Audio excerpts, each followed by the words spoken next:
I do a lot of this kind of technical stuff, right? And one thing is that I grew up always watching tutorials, usually on YouTube, to learn how to do everything.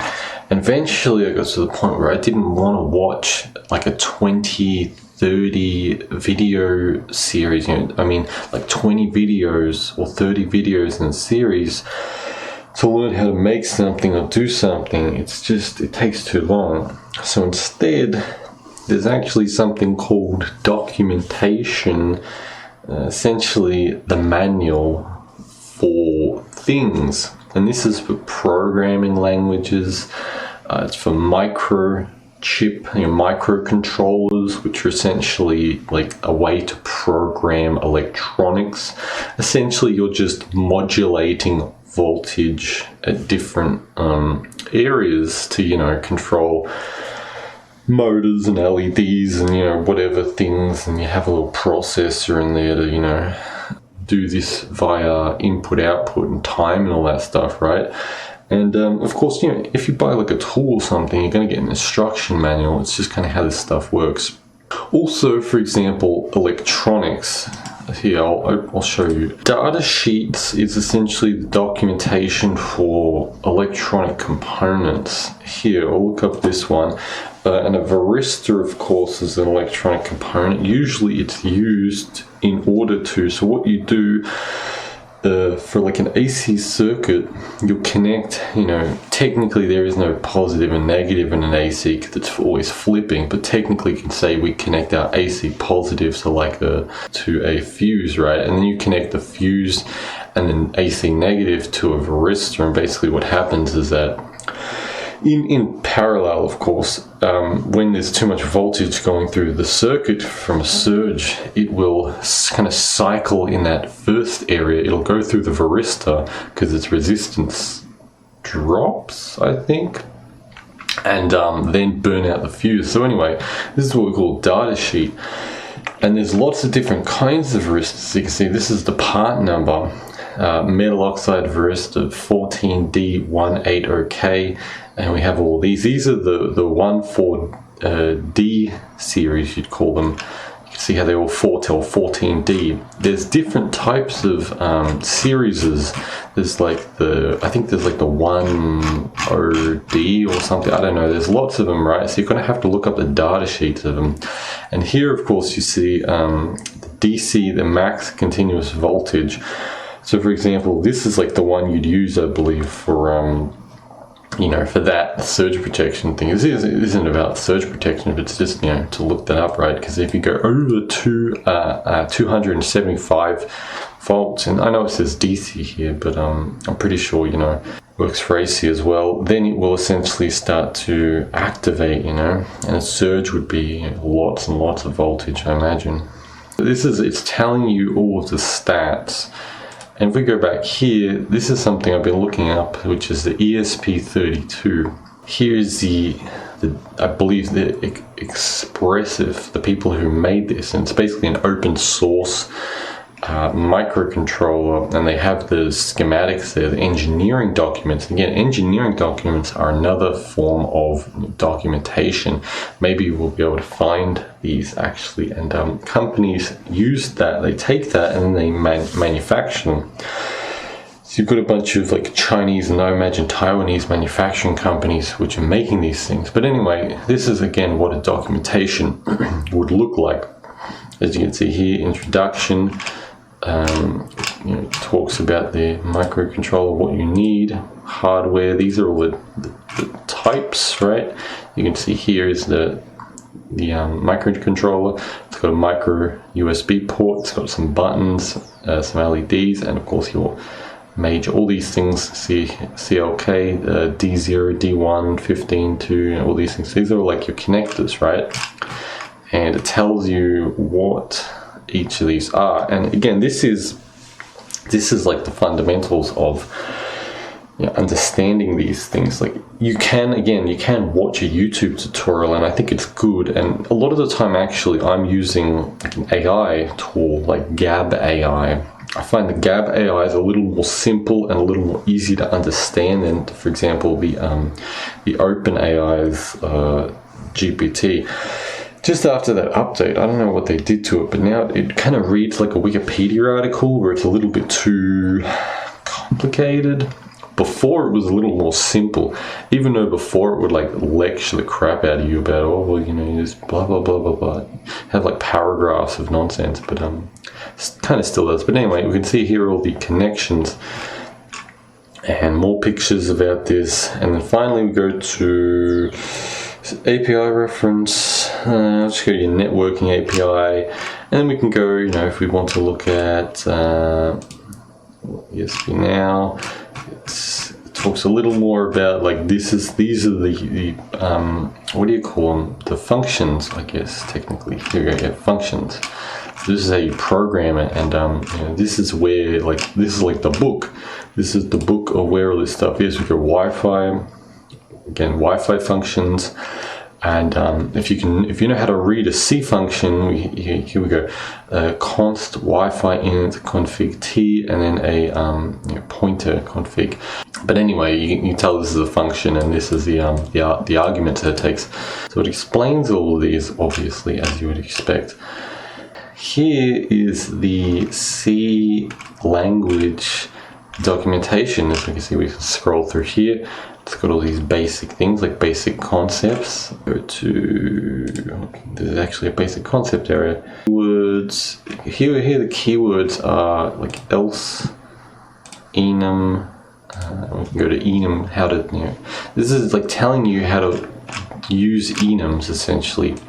And you see code examples, all this, like this again, this is like the fundamentals of this, an int or an integer. And go type in, and it tells you, you know, what exactly is an integer. If you, it's a little technical, you know, you're going to have to develop a few points of IQ and understand the way that these things are written, because they are technical. You know, I'll be honest, I'm still trying to figure this out, but I'm starting to figure it out. I'm starting to understand how to kind of read all of this stuff, and devdocs.io, but it's got all of these. You can see HTML, you know, this is HTML introduction, tutorials, or HTML basics, developer.mozilla.org, you know, what is HTML, what is this, CSS basics, you know, like all this stuff. If you want to sit and read and, you know, really understand what these things are, here we go, introduction to HTML, getting started with HTML. This is not really, this is documentation. I mean, technically it would be, I don't know, is this the official HTML documentation? I actually don't know. Whatever. Or we go something like bash. Here we go, shell commands for bash. Simple commands, whatever. We'll go on the side. I think there's an introduction. What is a bash? It's not really what I wanted. Arrays. Here we go. How to do arrays in bash. Okay. And what else do we have? How to do comments in bash. Here's another one. You can go through all of these, and you know, if you want to look at CMake, documentation of CMake, you know, all these, this is a documentation of all these, or GNU Make, if you are more open source. You know. Even Godot, it looks like the Godot documentation is, at least for 3.5 is here, right? Inputs. Oh wait, no, it's just links us to the Godot documentation, right? Yeah, this is the Godot documentation. If anyone wants to use Godot, it's a pretty nifty little tool. Input events. I'm trying to find like keyboard input. Here we go. Input key, event key. Yeah, I think that's it. Input mouse button. So void. I forget if this is exactly how you do it. Is pressed. Yeah, I think is pressed, and then you do like the key. But anyway, again, this is a documentation. This is how it looks, and you're gonna have to you're gonna have to go through this kind of stuff if you want. This is like the source material, so to speak. It's the same way. It's like maybe the best way you could describe it is like the Touhou game series. If anyone knows about that, it's very popular, and most people do not play the games. Most people don't play the Touhou games, or even probably know they exist. This is kind of like most anime and manga and just like otaku communities. People don't really read the source material. It's just like something gets really popular, and then they see lots of pictures of it, lots of people cosplaying, lots of just little clips. And this will be all over places like Twitter and TikTok and wherever else. It's kind of like, as I said, with the Touhou community, you've got people making comics, fan games, fan novels.